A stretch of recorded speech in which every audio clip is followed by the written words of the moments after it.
जय श्री राम।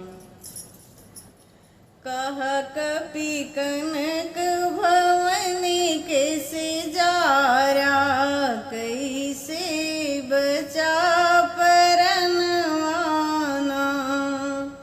कह कपि कनक भवनी कैसे जारा, कैसे बचा परनवाना। कैसे लांघ्या सात समुंदरी, कैसे किहा भोजनवाना। कैसे भेंट भई सीता से, कैसे दिहा निसनवाना।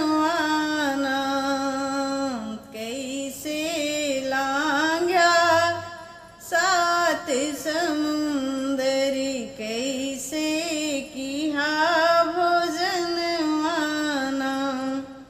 कैसे भेंट भई सीता से, कैसे दिहा निसनवाना।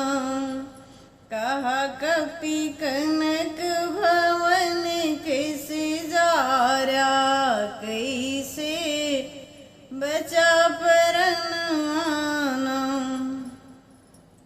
कैसे वीर यहाँ लंका में, कैसे वीर यहाँ लंका में। कैसे आह रवनवाना। कैसे मेघनाद बलशाली, कैसे मेघनाद बलशाली। जैसे रचब मैदनवाना। कहा कपि कनक भवन कैसे जारा, कैसे बचा परनवाना। पवन पुत्र गए पवन की भांति, पवन पुत्र गए पवन की भांति। लंका की दर मनवाना। माता जानकी से भई मुलाकातिया, माता जानकी से भई मुलाकातिया। उन्हीं का दिए निसनवाना। कहा कपि कनक भवन कैसे जारा, कैसे बचा परनवाना। ब्रह्म फांस जब फेंके इंद्रजीत, ब्रह्म फांस जब फेंके इंद्रजीत। पहिन लिहि मर्दनवाना।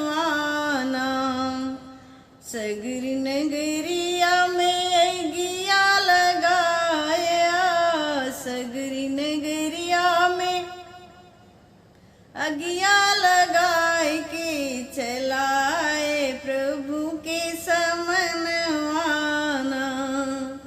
कहा कपि कनक भवन कैसे जारा, कैसे बचा परनवाना। शरण में राखा अंजनी के लाला, शरण में राखा अंजनी के लाला। मिथिलेश गावे भजनवाना। शरण में राखा अंजनी के लाला। मिथिलेश गावे भजनवाना। कहा कपि कनक भवन कैसे जारा, कैसे बचा परनवाना। जय श्री राम दोस्तों, जय बजरंगबली। अगर भजन अच्छी लगी हो तो वीडियो लाइक कीजिएगा। पहली बार चैनल पे हैं तो जुड़ जाइएगा। बहुत बहुत धन्यवाद। वीडियो फुल वॉच करें प्लीज़।